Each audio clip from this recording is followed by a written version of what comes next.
Okay, what we're gonna show you today is how to cut coins. I've seen online where a lot of these guys take these quarters that are coming out now with the different states on it, and they'll cut the back of it and cut out the state shape of the state or whatever's on the back of it. We're starting to put pictures on them and making earrings out of them. And I think Marcus has probably made more than all the rest of us put together. Chris Woodall got us started in this. He had the class last Monday night, and he got us started in it. If you're only going to cut one or two coins, there's several ways of doing it. First off, you can take a piece of wood like this and cut a hole in it, and just take some CA glue and put it on the coin and set it on there and glue it to the wood. Then when you cut it, take something and pry it loose and soak it in acetone to get the glue off of it. If you're just gonna make one or two, you can do it that way. If you're gonna make more than that, you can make a jig like this. George, is there any kind of legal ramifications or issues that? No. The way that thing reads is that if you try to change like a dollar bill, make it a $10 bill or something, try to increase the value of it, that is illegal. But cutting coins is not illegal at all.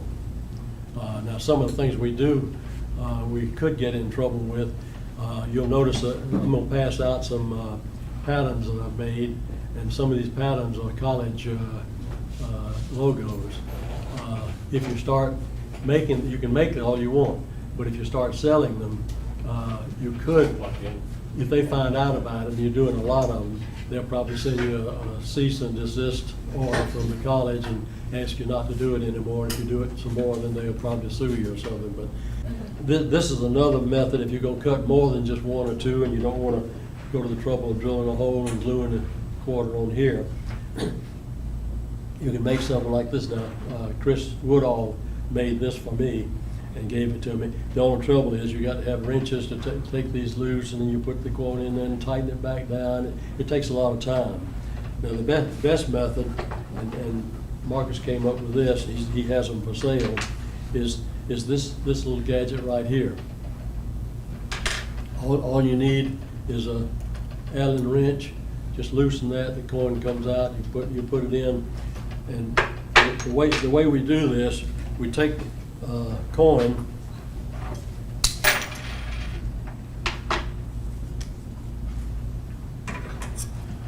now I will make these patterns available to everybody, and if you come up with something you want on a coin, just email it to me. If you don't have DeltaCAD and don't want to do it or can't do it yourself, email it to me and I'll see if I can do it. Some things I might not can do, but I'll print them.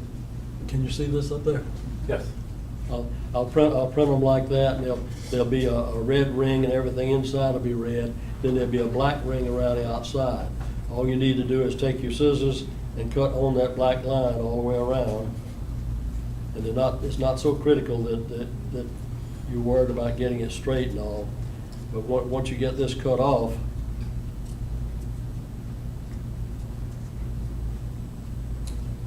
now, a lot of you are familiar with CA glue. We've tried several CA glues, and it seems like the only one that works good is this Loctite, and it's a ultra gel control. It's a little bit thick. We tried the thinner method, and the pattern comes loose. I haven't had any problem at all with this one coming loose. What we do, we take the quarter,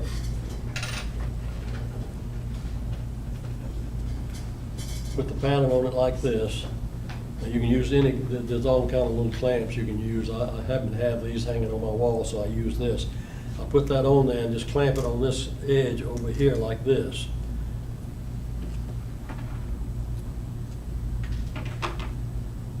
Then I fold this back, take the glue and put it on here and spread it out real good.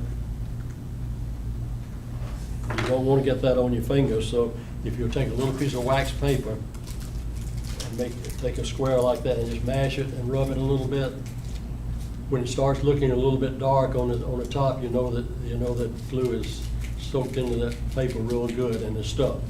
So then you clamp the other side, and this is just for holding it, because that's already stuck on there. You clamp it on the other side, then pick that side up and do the same thing. If you put a little extra, it'll squeeze out on that wax paper. Don't do it with your fingers unless you got gloves or something like the wax paper on. Now, once you do that, I put it into the holder, and once I put it into the holder, this is not a necessary stage, but it makes it a little easier. I take a punch and punch where I want my holes to go. See, you see on this one, I got 1, 2, 3, 4 holes.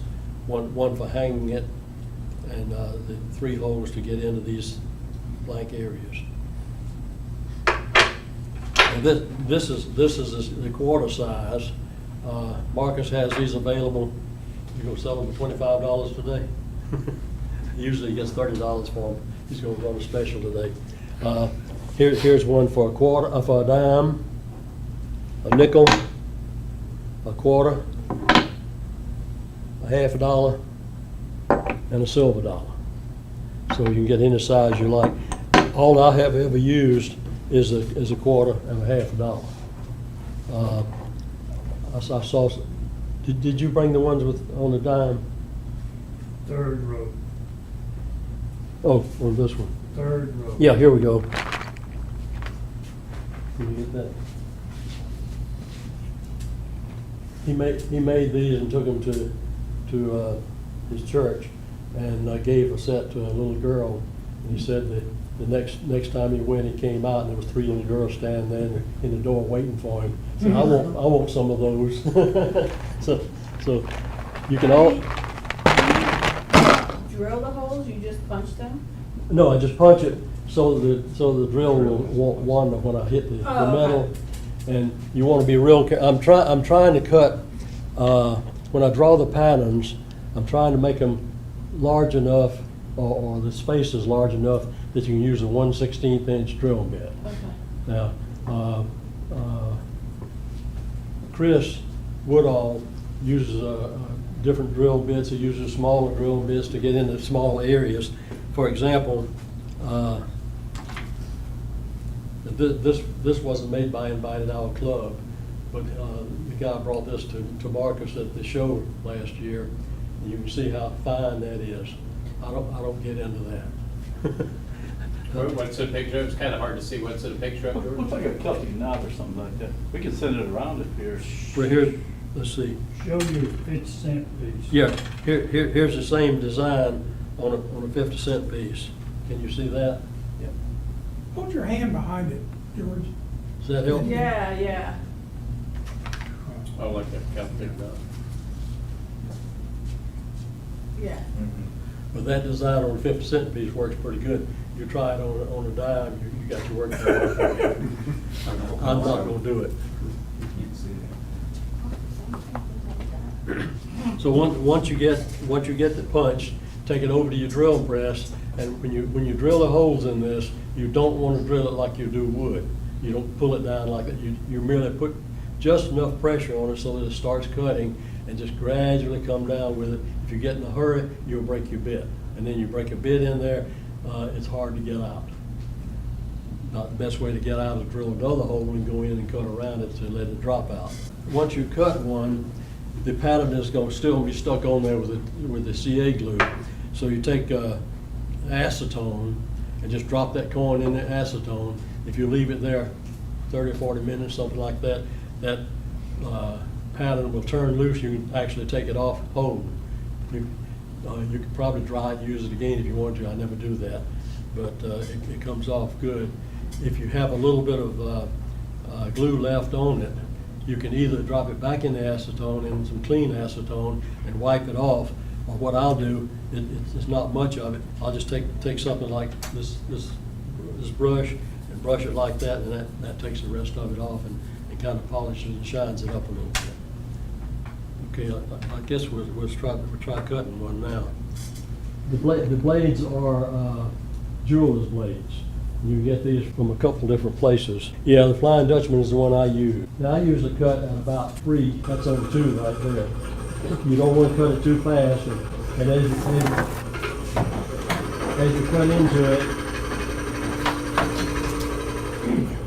if you go into it, there goes a blade. I shouldn't have turned that loose. Just give us a chance to get the light on for you.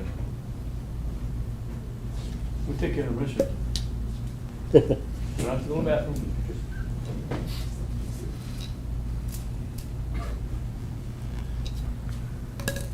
Is there any way to zoom this camera? It'll catch it. Huh? Yeah, let me try and get a different angle. Zoomed in closer.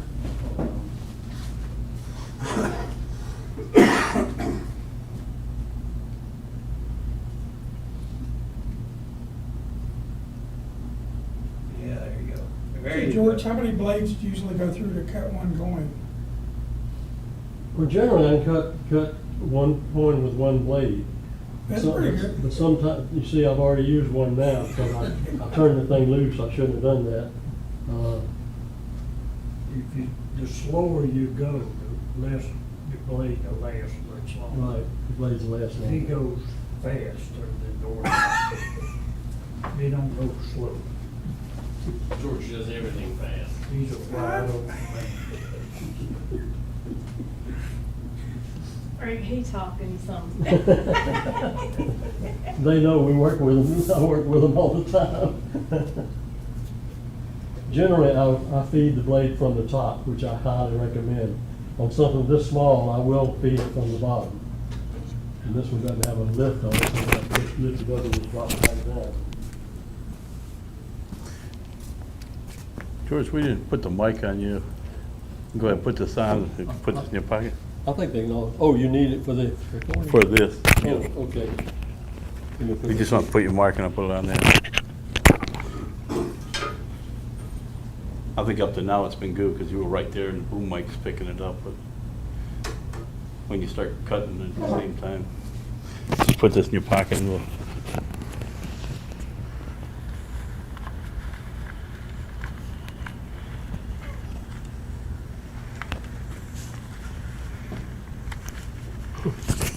Get it. There we go. Got a button on that side. You know, I dressed you at home today. Okay, we might have to use tape or something. Oh, there's no place to hook it? Oh, no, this part's fine. You just have a button that's undone. Oh, that'd be all right. Well, I was more concerned with it keeping the cord off of you from falling down. There you go. Thank you. You make somebody a good wife. I need a good Doing wife. it all today. Are you offering? I'm just checking.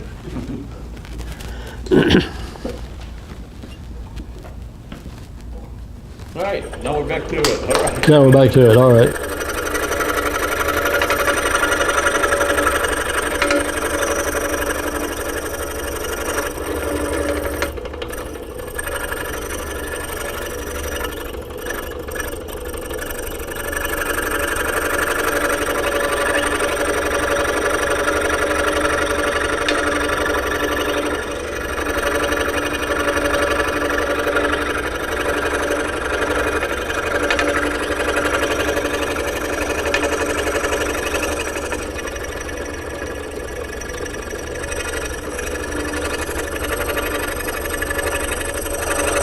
When you go up into into a V shape like this on a corner, you do the same thing you do with wood. Back out, turn it about 5 or 10 degrees and come back in, and that'll widen that hole enough that you can make that turn without binding the blade.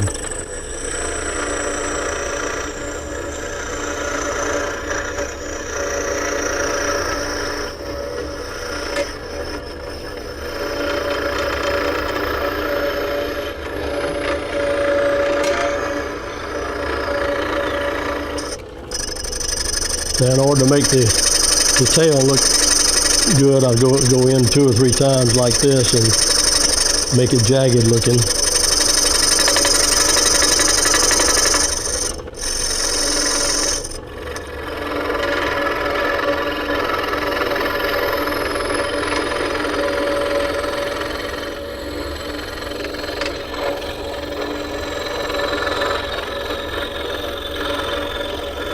If you try to do one of these coins without putting it in a hole of some kind, the thing gets hot and you'll actually burn your fingers with it. Speaking from experience there? Yes, I am. It'll get hot even in using the holder like this. And it's almost like using a spiral blade when you get into some short places like this, because you just use the teeth to kind of eat it out.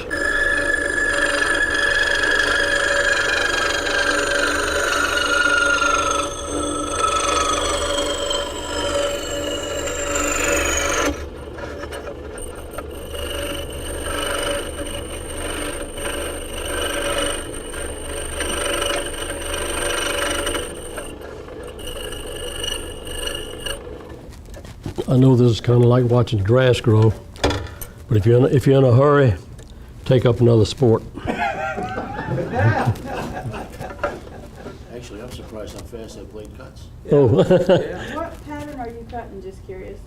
this is the horse, the running horse. I'm having the same problem he had the other night with that thing.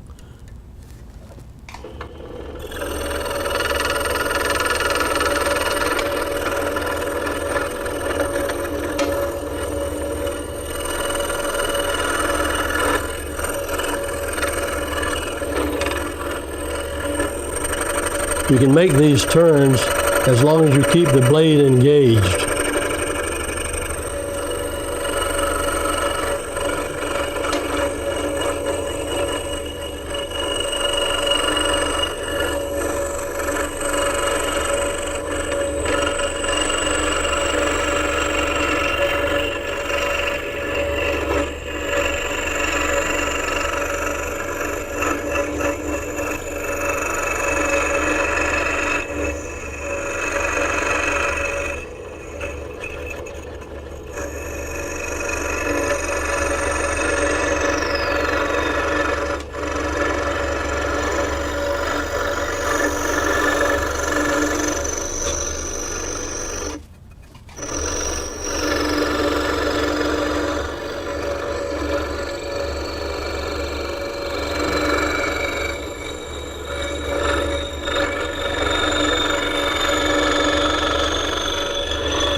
One more cut.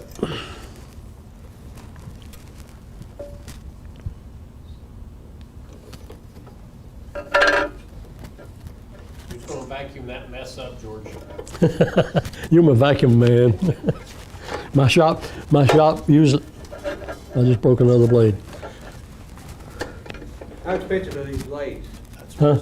How expensive are these blades? What is $3 something a dozen? They're not really expensive. And like I said, I probably should have used the number 1 on this because there aren't any real fine points on it. I'm using the 2.0, which is, These real fine blades like that you order 3 or 4 dozen at a time? oh yeah, oh yeah. I use, when I start cutting these, I usually take 2 or 3 and lay them on my table beside me because you know you're going to use some of them. Enough to do? Yeah, I got a whole tube of number 1s I can switch to if I need to. I'm hoping this is going to be the last one I'm going to use for this. But you see, you don't get too excited if you use several blades.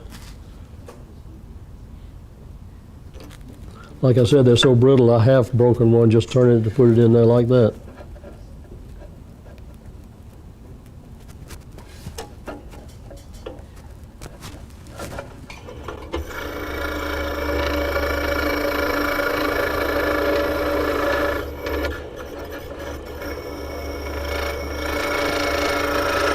course, cutting this is sort of elementary. I mean, it's just a matter of following the line.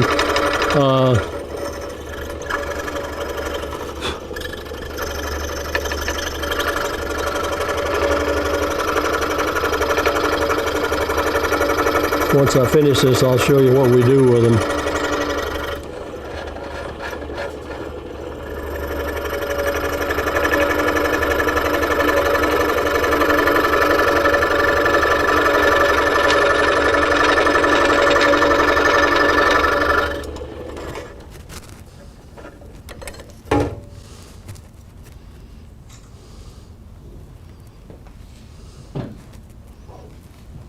I'll pass that around if you'd like to look at it.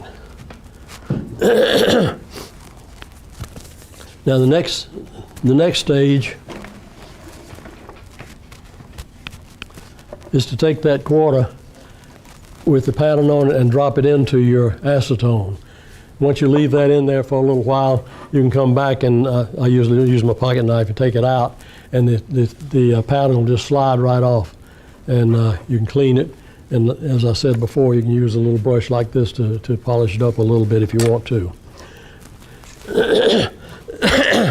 Now, I go to Michael's, but you can go to Hobby Lobby or Michael's or any place like that and get the accessories you need to make these into earrings.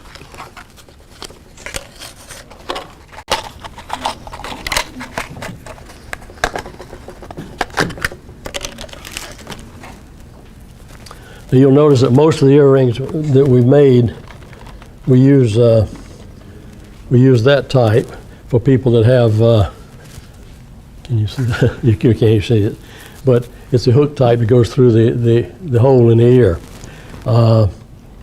In the event you have some people that don't have the holes in the ears, you can also buy the clips that have a spring mount on it, like. Can you see that?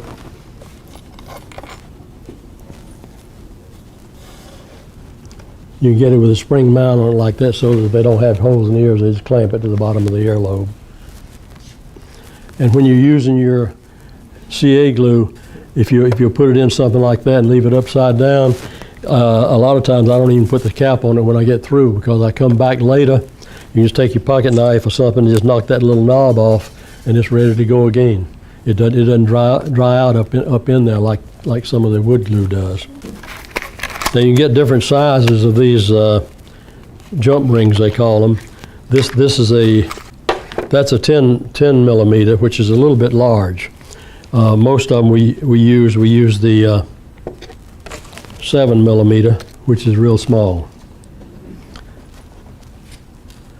Has that made around yet? Okay. Yeah, I magnetized one set so I can pick those little rings up without trying to fish down in there for them. I wanted to show you. I'll switch to this one because you can see it. When I take the ring and put it in a pair of pliers,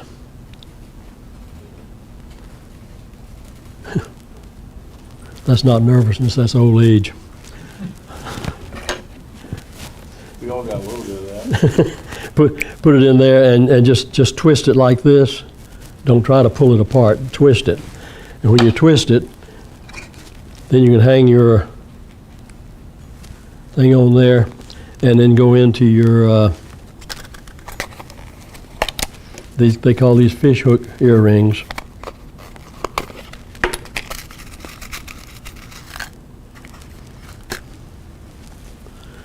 Take that and put it on it.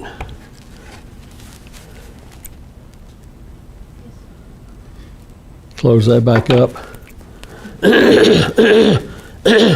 And you finish the earring. It's ready to hang.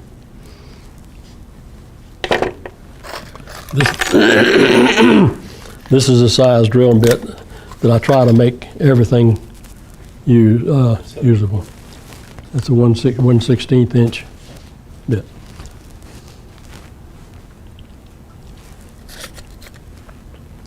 If you, we tried making tie tacks or lapel pins, and they work pretty good, but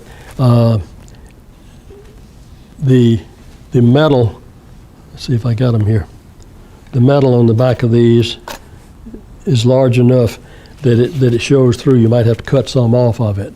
And some of them don't have enough room to put them on there. And I have found that if they use them and put them on something and leave it, that's okay. But if you take them on and off several times, sometimes they'll come loose, because the only thing I've got to glue them on with is that glue there. There may be something else that one of you might know about that will hook metal to metal. I went to Michael's and asked them if they had the ones that you put on with the clips like this, and they said, well, we got this part, but they didn't have the other part. I said, well, what good is that? She said, I don't know, but that's the only part we carry. So I went to Hobby Lobby, and they had the whole unit, so you can buy those. And here are the various sizes. Can you get that? Yep.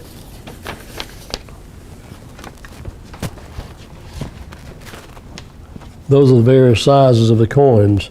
A dime is .70, a quarter is .96, half dollar is 1.20, and silver dollar is 1.5 inches wide.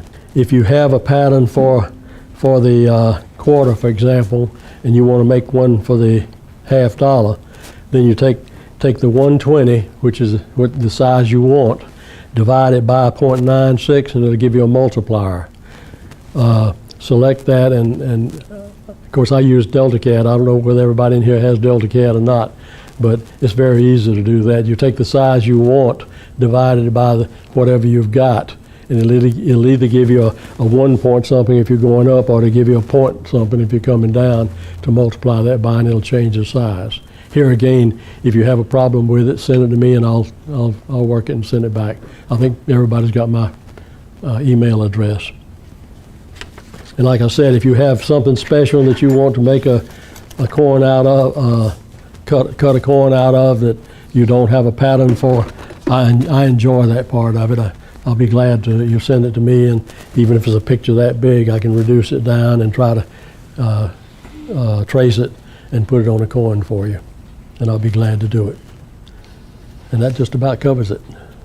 Very good. Any questions? Yeah, George, with your blade, are you cutting on the upstroke or the down? Downstroke. And does it raise a burr on the backside of the coin? No, fortunately, it's pretty smooth. But I do have I'm glad you brought that up. I do have a file, and once I cut them, the only place you might have a problem, generally,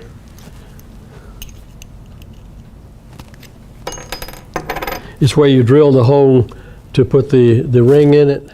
And I just take my file like that and just hit it a couple times, and that takes that off. And you can do that with the rest of you if it does bring up a little bit, and you might, in some of those places where you're just cutting into it, you just take your file and knock it off like that. Now, like I said, I can pull a little bit off, but that'll come loose after it's been in the acetone. After it's been in the acetone a little while. And the 2/0 and the 1 are such a fine tooth anyway, you're not going to leave much of a burr on there. No. No. Especially on metal. You could have more on wood, but it's not on metal. I would suggest if you start cutting coins and you hadn't been cutting them before, use something like the horse, which you could use the number 1 blade on, and you're less likely to break them. Like I did this morning, I broke several on the 2/0s. And Chris did it the other day. He did a cross, which was easy. You take 4 sections out. You don't have to be as detailed. So if you wanted to use that as a practice one, that might be an easy one to start with. Yeah. That was my plan. I'm not going to anything real, Well, precise. the only problem is the hardest thing to cut with a scroll saw is a straight line, and the cross is all straight lines. But he did a real good job on it the other night. Okay. Any more questions? Any questions? All you do is scrap metal. Throw it in the trash. Scrap metal you get. And just throw it in the trash. Like Marcus said, you'll take a board that costs you $9 a foot and think nothing of using it up and throwing a foot away, but you get a quarter and you do it wrong. It's the hardest thing in the world to drop that in a garbage can. All right. Well, thanks for coming out. I appreciate it. Thank you.